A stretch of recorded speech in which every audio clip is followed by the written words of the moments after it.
कैसे हैं आप सब? होप्स आप अच्छे होंगे। तो स्टूडेंट्स, इस वीडियो लेक्चर के अंदर हम अपना चैप्टर नंबर 3 जो कि है जॉब एनालिसिस वो स्टार्ट लेंगे। So without wasting your much time, let us start with the chapter number 3 of HRM, that is job analysis. Students, job analysis होता क्या है? बेसिकली जॉब एनालिसिस के अंदर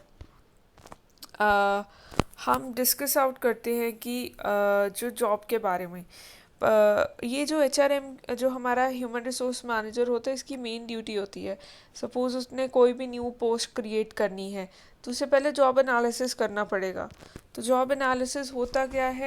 the job analysis is the systematic investigation of job content, physical circumstances in which the job is carried out, and the qualification to required to carry out the job responsibilities. तो basically job analysis का मतलब है कि investigation करना उस particular job के related, कि किस तरह का इन्वायरमेंट होएगा जिसके अंदर वो जॉब कंडक्ट की जाती है। अपार्ट फ्रॉम दैट, क्या क्वालिफिकेशन रिक्वायर्ड होगी उस पर्सन के लिए जो वो पर्टिकुलर जॉब को करेगा। ये एक बहुत इंपॉर्टेंट फंक्शन है ह्यूमन रिसोर्स मैनेजर का, क्योंकि इसके थ्रू ही the procedure of job analysis knows what activities are perform, क्योंकि इसी के थ्रू स्टूडेंट्स पता चलता है कि कौन सी एक्टिविटीज़ क्या करनी है, परफॉर्म करनी है, ठीक है, किस तरीके से करनी है, कब करनी है, क्यों करनी है, ठीक है, क्या क्या मशीन्स, क्या टूल्स, क्या इक्विपमेंट्स यूज होंगे, किस तरह की what interactions with others are required, किस तरह की इंट्रैक्शंस दूसरे पर्सनस के साथ रिक्वायर्ड होगी उस पर्टिकुलर जॉब के अंदर, क्या फिजिकल और वर्किंग कंडीशंस होंगी, किस तरह की स्किल पर्सन को रिक्वायर्ड होगी, कितनी नॉलेज उसके अंदर चाहिए होगी, उसको किस तरह से ट्रेन करना है उस पर्टिकुलर जॉब के अकॉर्डिंगली।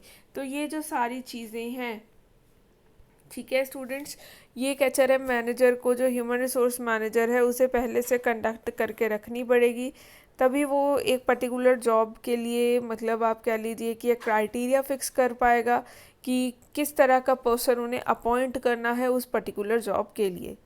तो पहले से बट एक किसी भी जॉब के लिए एक डिटेल इन्वेस्टिगेशन करना क्या कहलाता है? जॉब एनालिसिस कहलाता है। क्लियर हो गया? तो जो जॉब एनालिसिस प्रोसेस होता है, बहुत इसेंशियल प्रोसेस है। इसके अंदर डाटा कलेक्ट किया जाता है, उसके बाद जो भी रेलेवेंट इंफॉर्मेशन होती है उस पर्टिकुलर जॉब के रिलेटेड, उससे एनालिसिस किया जाता है, इंफॉर्मेशन की एक्यूरेसी को चेकआउट किया जाता है, स्किल्स, नॉलेज, एबिलिटीज़, इन सबको क्या किया जाता है? चेक किया जाता है, और उसके अकॉर्डिंगली ये क्राइटेरिया फिक्स किया जाता है एक पर्टिकुलर जॉब के लिए। तो स्टूडेंट्स, ये था मीनिंग जॉब एनालिसिस का। इसके बाद हम करेंगे डेफिनेशन। तो यहाँ पर जो हम डेफिनेशन करने जा रहे हैं वो है डेली ऑर्डर ने दी थी, ठीक है। तो अकॉर्डिंग टू डेली ऑर्डर के अकॉर्डिंगली जो हमारी जॉब एनालिसिस है वो क्या है? Job is the collection of duties, task, responsibilities which are assigned to an individual and which is different from other assignment. Job क्या है? एक ड्यूटीज़ का, एक टास्क का, एक रिस्पॉन्सिबिलिटीज़ का कलेक्शन है, जो किसको दिया जाता है? एक इंडिविजुअल को दिया जाता है। और जो ये टास्क, रिस्पॉन्सिबिलिटीज़ एंड आप कह लीजिए ड्यूटीज़ दी जाती है, ये दूसरी जॉब से क्या होती है? डिफरेंट होती है। दूसरी जॉब से क्या होती है? ये चीज़ डिफरेंट होती है, ठीक है।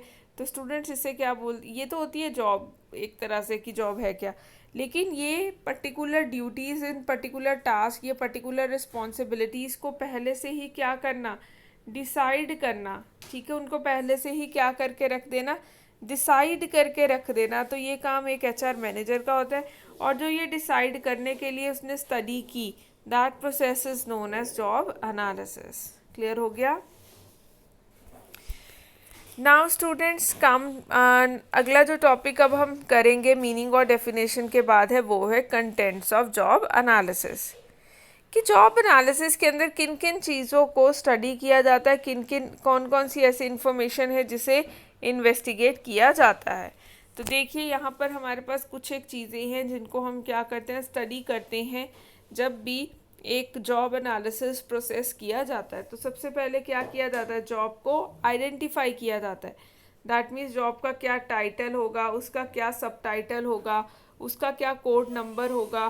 तो ये सब चीज़ों को डिसाइड करना, क्या क्या उस काम को करने के लिए मटेरियल्स, टूल्स, इक्विपमेंट्स की ज़रूरत पड़ेगी। स्टूडेंट्स, ये सब चीज़ें अगर हमने पहले से जॉब एनालिसिस किया होगा तो जब हम अपना काम प्रोडक्शन वगैरह स्टार्ट करेंगे तो हम पहले ही उस पर्टिकुलर जॉब को करने के लिए सामान वगैरह अवेलेबल करवा के रखेंगे ऑर्गेनाइजेशन में, सो दैट जब भी किसी भी पर्सन की अपॉइंटमेंट और सिलेक्शन होगी ऑर्गेनाइजेशन के अंदर, वो एज सुन एज ही और शी एंटर्स दी ऑर्गेनाइजेशन वो अपना काम स्टार्ट करते।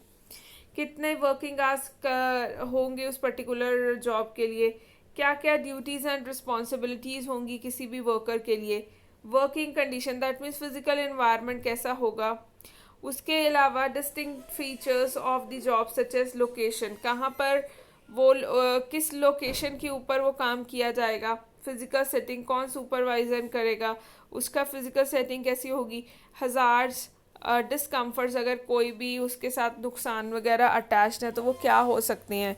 जैसे एक पर्टिकुलर जॉब है, ग्लास मेकिंग फैक्ट्री है, तो उसके अंदर हज़ार्ड्स भी होंगे, ठीक है, कि बड़े हाई टेम्परेचर पे ग्लास को मेल्ट किया जाता, तो जब हाई टेम्परेचर तो रिस्क भी है पर्सनस की लाइफ के साथ, तो क्या हज़ार्ड्स और डिस्कम्फर्ट्स होंगे, सो दैट कि कंपनी पहले से ही उन हज़ार्ड्स को किस तरह से प्रिवेंट करना है, रोकथाम करनी है उसकी, पहले से ही उसका प्रावधान प्रोविज़न बनाकर रखी।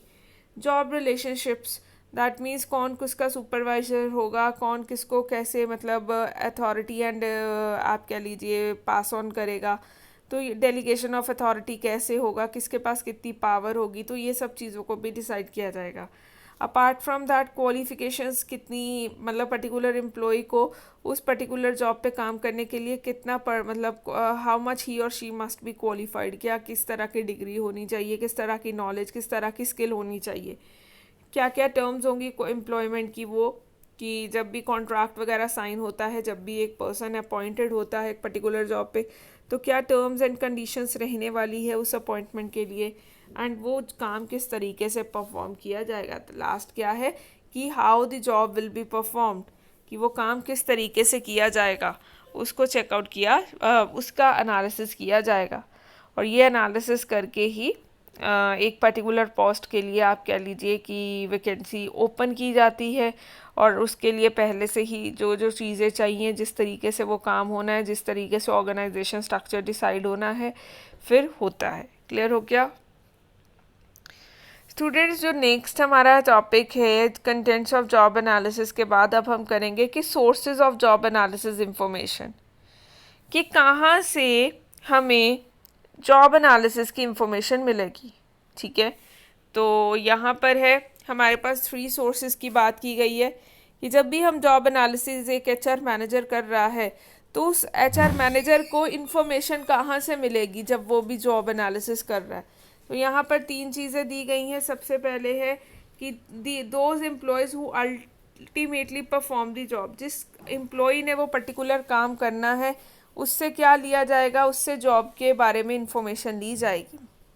ठीक है, वर्किंग कंडीशन हो गया या मतलब और भी जो भी रिक्वायरमेंट्स होगी तो वो किससे ली जाएगी, उस पर्टिकुलर पर्सन से ली जाएगी जिसने अल्टीमेटली क्या करना है, काम करना है। ठीक है, next is supervisors and foreman who supervise और इंस्पेक्ट द जॉब। उसके बाद जो भी सुपरवाइजर्स, जो भी टॉप अथॉरिटीज़ होंगी उस पर्टिकुलर जॉब के ऊपर, जैसे कि उस पर्टिकुलर जॉब के सुपरवाइजर्स कौन होंगे, फोरमैन्स क्या होंगे, उनसे इंफॉर्मेशन ली जाएगी कि वो सुपरवाइज और इंस्पेक्ट करें उस पर्टिकुलर पोस्ट को, और फिर जो भी एचआर मैनेजर की क्वेरीज होंगी, उसके जो भी क्वेश्चंस होंगे वो क्या हो जाए, रिजॉल्व हो जाए।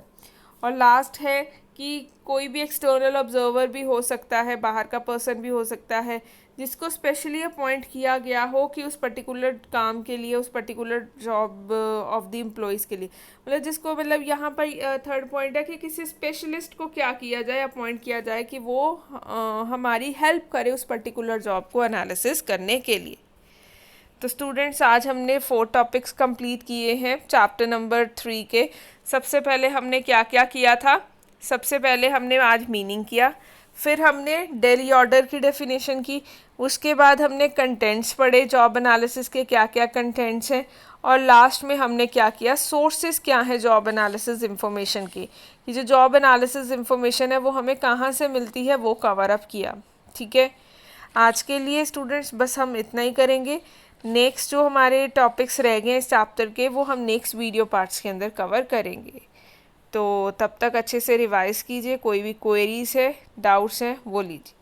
तो आज के लिए बस इतना ही, मिलते हैं नेक्स्ट वीडियो के अंदर। Till than happy learning and keep revising.